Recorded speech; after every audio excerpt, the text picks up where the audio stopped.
Good morning students. आज हम अपना नया यूनिट स्टार्ट कर रहे हैं। 4th यूनिट है, that is kinetic theory of gases second. 3rd unit में आपने पढ़ा kinetic theory of gases part 1 और ये अब हम सेकंड पार्ट स्टार्ट कर रहे हैं काइनेटिक थ्योरी ऑफ गैसेस का, जिसके अंदर हम टॉपिक आज कवर करेंगे that is Maxwell's distribution law of velocities of gas molecule। Maxwell distribution law of velocities of gas molecule एक इम्पॉर्टेंट आर्टिकल है, और ये जो अभी आप 2 या 3 जो अभी लेक्चर्स हैं, ये जो है आप उसके अंदर भी करेंगे अच्छे से। सेकेंड ईयर में और ज़्यादा डिटेल में होगा दैट जो कि आपका किस में होगा, स्टैटिस्टिकल फिज़िक्स के अंदर टॉपिक आएंगे ये, और वहाँ पे आप और अच्छे से काफ़ी डिटेल के अंदर ये सारी चीज़ें पढ़ेंगे। तो आज हम शुरू करते हैं Maxwell's distribution law of velocities of gas molecule. इसके लिए स्टूडेंट्स आपको सबसे पहले तो एक आधी जो छोटी सी चीज़ है बेसिक सी, वो मैं आपको थोड़ा सा बता देती हूँ, अदरवाइज़ बहुत ज़्यादा डिटेल में जाने की ज़रूरत नहीं है कि हम इसमें फेज़ स्पेस का और सेल जैसी टर्म्स का यूज़ करेंगे। स्टैटिस्टिकल मैकेनिक्स के कुछ पोस्टुलेट्स हैं, थोड़ा सा उसके बारे में देख के और फिर हम डायरेक्ट आर्टिकल के ऊपर जाएंगे। ठीक है स्टूडेंट्स। तो सबसे पहले जो फेज़ स्पेस है और जो सेल है वो क्या चीज़ है अकॉर्डिंग टू स्टैटिस्टिकल मैकेनिक्स। देखिए, in order to specify the state of a gas from the molecular point of view we need to specify the position and velocity of each molecule. Statistical point of view से किसी भी gas molecule का molecular point of view से अगर हम उसकी position और velocity को अगर हम स्पेसिफाई करना चाहते हैं, then we must have to specify the 6 quantities that is x, y, z and vx, vy and vz for the each molecule of the gas. तो हमें अगर हमने उसके मॉलिक्यूलर पॉइंट ऑफ व्यू से उसको एक्सप्लेन करना है, उसकी पोजीशन को और उसकी वेलोसिटी को, तो हमें 6 जो कोऑर्डिनेट्स हैं दे आर रिक्वायर्ड, जिसके अंदर जो आपका x, y और z जो हैं वो पोजीशन कोऑर्डिनेट्स हैं मॉलिक्यूल के, और जो vx, vy और जो vz हैं these are the velocity coordinates of the molecule. ठीक है स्टूडेंट्स। तो जो आपके as the position point of view in 3-dimensional space that is described by x, y and z, and we can imagine a 6-dimensional space in which position of velocity is given by 6 coordinates x, y, z, जो मैंने अभी आपको बताया x, y, z and vx, vy and vz। तो ये जो 6 coordinates हैं इन सब से मिलता है ये जो स्पेस बना हमारे पास, this is known as phase space and a small volume element is defined as, ये आपके पास फेज स्पेस बना और जो उसका जो स्मॉल वॉल्यूम एलिमेंट है that is defined as the product of the differentials of this 6 quantities, 6 parameters dx, dy, dz, dvx, dvy, dvz in the space. This is called a cell. Clear? The small element of these quantities, the differential products of these 6 quantities in the space is called a cell. तो अब हमने देखना है, it should be noted that differentials dx, dy, dz are much smaller than the dimensions of the system, and the differentials dx, dy, dvz are much smaller than the range of the velocities। ये जो हमारे पास differential की form में हमने लिखा है dvx, dvy या dz, dx, ये जो है इनकी जो ओरिजिनल क्वांटिटीज़ हैं उनके कंपैरिजन में बहुत बहुत स्मॉल है, स्मॉल एलिमेंट है, स्मॉल चेंजेस हैं। क्लियर? अब हम नेक्स्ट देखेंगे कि फंडामेंटल जो पोस्टुलेट्स हैं स्टैटिस्टिकल मैकेनिक्स के वो क्या हैं, थोड़ा सा ब्रीफ में हम लोग देख लेते हैं कि क्या है पोस्टुलेट स्टैटिस्टिकल मैकेनिक्स के, जिसको लेके अभी हम जो हमारा मैक्सवेल्स डिस्ट्रीब्यूशन अभी हम स्टडी करेंगे अबाउट द वेलोसिटी। ठीक है students, now for applying the statistical mechanics to the gas we make the following assumptions. हमें कुछ अजम्पशंस लेनी पड़ेंगी स्टार्टिंग में, और वो अजम्पशंस क्या हैं? Every gas is composed of, first assumption is every gas is composed of molecules which are in the state of motion and behave like small elastic spheres. ये कुछ अजम्पशंस हैं हमारी, तो ये हमने लेके चलनी है। सेकेंड है all the cells in the phase space are of equal size. जितने भी आपके सेल्स के अंदर जो फेज स्पेसेस हैं they will be all of equal sizes, and all the accessible microstates corresponding to a macrostates are equally probable. जितनी भी microstates होंगी किसी भी एक मैक्रोस्टेट के अंदर, वो सारी की सारी इक्वली प्रोबेबल होंगी, उनकी प्रोबेबिलिटी इक्वल होगी। Fourth point is the equilibrium state of a gas corresponds to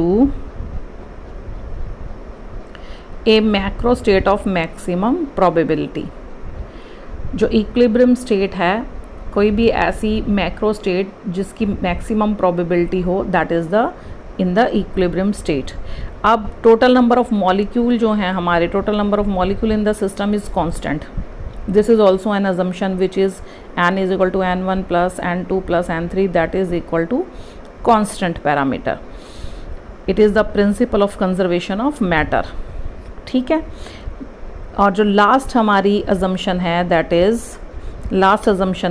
is total energy of the system is also constant। conservation of energy will be also there। n1 n2 n3 हमारे corresponding particles हैं, और वो जो particles हैं वो कौन से cell से बिलीव कर रहे हैं? 1 2 and 3, and having energies epsilon 1 epsilon 2 epsilon 3 respectively, and the total energy of the system is, total energy जो होगी हमारी वो किससे एक्सप्लेन होगी? E is equal to n1 epsilon 1 plus n2 epsilon 2 plus n3 epsilon 3 plus, and that will be equal to constant। it represents the principle of conservation of energy।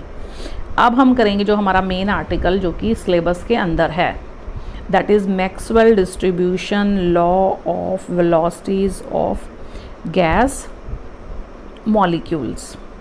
इसके लिए हम लोग कंसिडर करेंगे एक vessel, we will consider a ideal gas which is in the vessel of volume V volume है जो हमने container लिया है, और आइडियल गैस हमने कंसिडर की है, and let the gas is in equilibrium and T is the absolute temperature। then according to the Maxwell-Boltzmann theory the molecule in the ith cell of energy epsilon I is given by, ये हमारा क्या है? Number of molecules Ni, जो कि Ni से represent कर रहे हैं ith सेल के अंदर जो हमारे नंबर ऑफ मॉलिक्यूल्स हैं, they are represented by Ni। This is equal to A into exponential minus beta epsilon I, where epsilon I is the energy of the Ni particles, where A and B are the constants। A और जो A और beta है, आप इसको beta कह सकते हैं, A and beta are the constant। The value of beta is given by, beta हमें पता है beta is equal to 1/kT होता है, where K is the Boltzmann constant. तो अभी हमने एक तो जो कांस्टेंट है हमारा A, उसकी वैल्यू फाइंड आउट करनी है, हमने उसकी वैल्यू हम फाइंड आउट करेंगे। उसके लिए हम लोग क्या करेंगे, उसी तरीके से जो नंबर ऑफ मॉलिक्यूल्स है of the gas having the position coordinates in the range. अब हम क्या करेंगे, नंबर ऑफ मॉलिक्यूल्स को कंसिडर करेंगे। जो आपकी पोजीशन कोऑर्डिनेट्स हैं, पोजीशन कोऑर्डिनेट्स कौन से हमारे एक्स वाई जेड थे, उनकी हम एक रेंज लेंगे। रेंज क्या है? x to x plus dx। dx हमने रेंज ली, मीन्स तो वो रेंज क्या बनेगी? x to x plus dx, y to y plus dy and z to d plus dz। ये तो हो गया आपकी पोजीशन कोऑर्डिनेट्स के रिलेटेड। अब जो वेलोसिटी कोऑर्डिनेट्स हैं, वेलोसिटी कोऑर्डिनेट्स के लिए जो रेंज होगी वो क्या होगी? vx to v plus d v x, v y to v y plus d v y and v z to v z plus d v z. और ये जो है all will be proportional to the volume, all will be proportional to the volume dx dy dz into dvx dvy and dvz of the element in the phase space। अब जो number of molecules हैं which are possessing the energy epsilon I and the position coordinates, जो और position coordinates क्या होंगी x plus dx, range क्या होगी position coordinates की y to y plus d y and z to z plus d z. और जो velocity components की जो रेंज होगी वो क्या होगी v x to v x plus d v x, v y to v y plus d v y and v z to v z plus d v z. तो यहाँ से हम ये देखेंगे कि जो नंबर ऑफ जो मॉलिक्यूल्स होंगे हमारे which are possessing the energy वो किसके इक्वल होंगे, वो होंगे इसके इक्वल। ये जो हमारी टर्म थी नंबर ऑफ मॉलिक्यूल्स थे ith सेल के अंदर, अगर अब हमने टोटल देखने हैं तो हम क्या करेंगे दोनों तरफ जो हमारा फेस स्पेस के जो कोऑर्डिनेट्स हैं उनको हम पुट कर देंगे इस तरीके से ni इंटू इधर भी लेफ़्ट साइड में भी और राइट साइड में भी।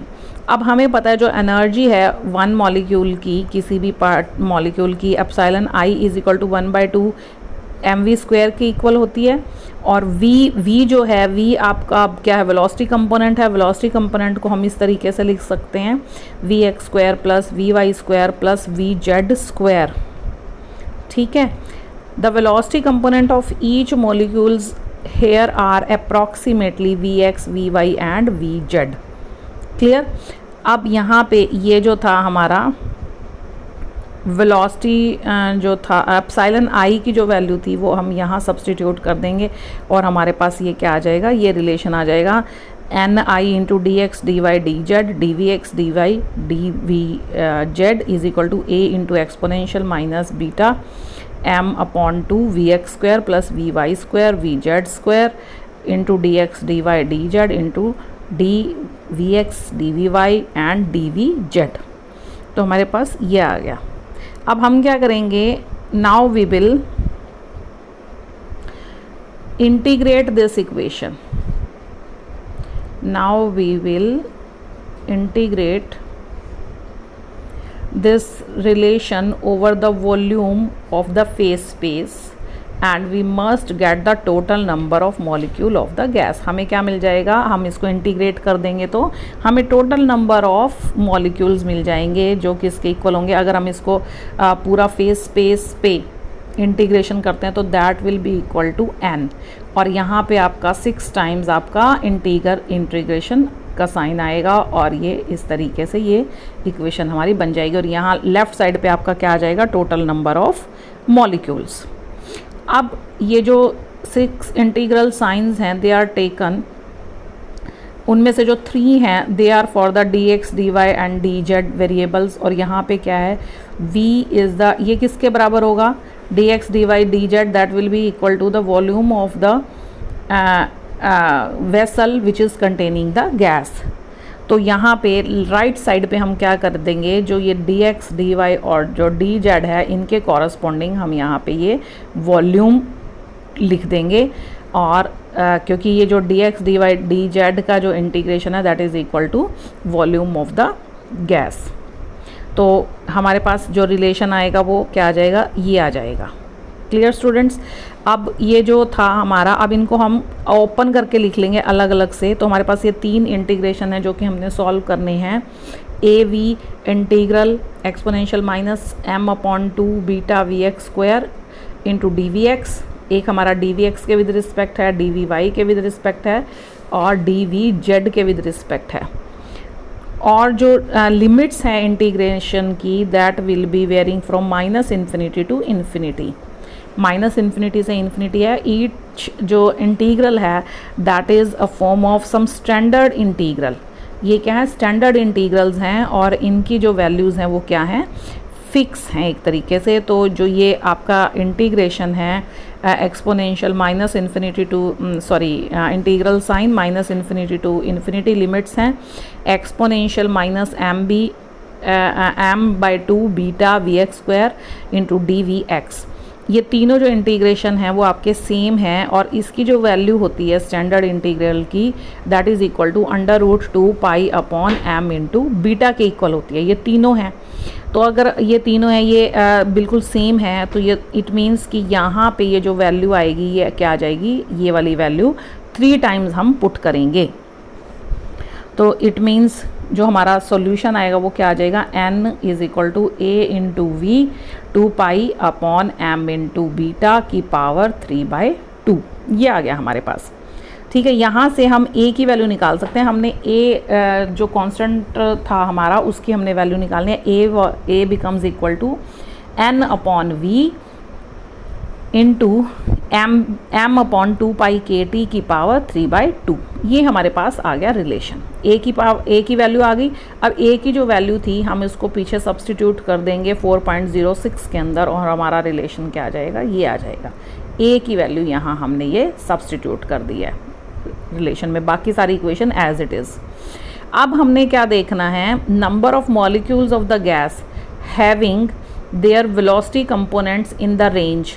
अब जो velocity components in the range vx to vx plus dvx, vy to vy plus dvy and vz to vz plus dvz irrespective of their position coordinates. हमने अगर irrespective of their position coordinates अगर number of molecules देखने हैं तो हम क्या करेंगे, यहाँ पे with respect to only three जो आपके वेरिएबल्स हैं उसके विद रिस्पेक्ट टू इंटीग्रेशन करेंगे। जैसे कौन कौन से होंगे, वो पोजीशन कोऑर्डिनेट्स होंगे dx, dy एंड dz। ठीक है ना, with respect to the position coordinates only हम उसके विद रिस्पेक्ट करेंगे। तो हमारे पास क्या आ जाएगा, ni। यहाँ पे क्या आ जाएगा, यहाँ भी आपका v आएगा ना टर्म इधर लेफ्ट साइड में भी, जो कि अब राइट साइड में n अपॉन v आ जाएगा यहाँ पे। और ये जो इंटीग्रेशन की जो वैल्यूज़ हैं यहाँ भी ये आपका v आ जाएगा। v से v आपका ये कैंसिल हो जाएगा यहाँ पे। और उसके बाद देखिए v से v आपका ये क्या हो गया, कैंसिल आउट हो गया है।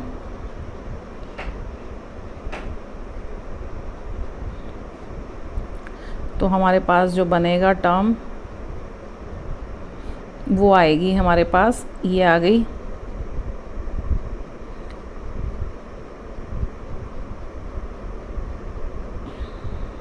यस। हमारे पास जो टर्म आई वो आ गई ni, v से v कैंसिल हो गया और ये हमारे पास टर्म एज इट इज़ आ गई n into m upon 2 pi kt की power 3/2 into exponential minus m upon 2 kt vx² plus vy² v plus vz² into dvx dvy and dz। ये तो क्या था आपका with respect to position coordinates था। ठीक है, number of molecules with respect to position coordinates. अब अगर हम निकालना चाहते हैं number of molecules of the gas having velocity components in the range, velocity components in the range vx to vx plus dx। अगर हम इस रेंज के अंदर अब निकालना चाहते हैं नंबर ऑफ मॉलिक्यूल्स तो हम क्या करेंगे, अब ये जो हमारा जो रिलेशन आया था, ये वाला जो इक्वेशन आई थी, इसको हम with respect to dvy and dvz हम इसको क्या करेंगे, इंटीग्रेट करेंगे except vx, except the direction of the velocity components in the x axis.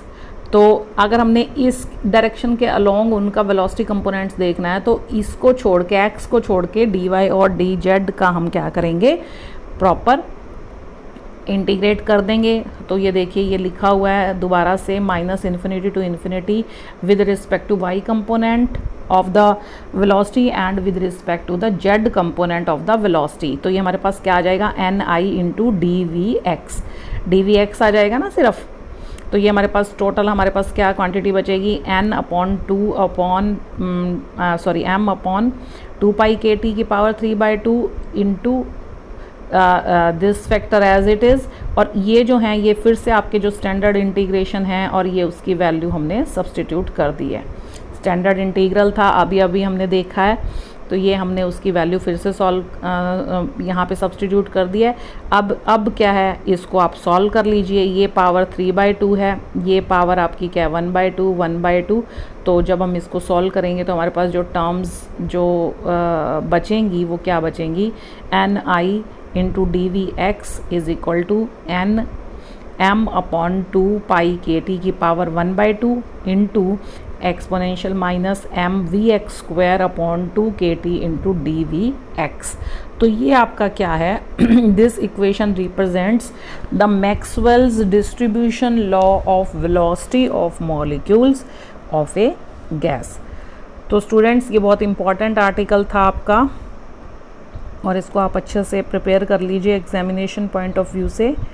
और नेक्स्ट हम करेंगे नेक्स्ट लेक्चर में। Till then take care, bye, thank you.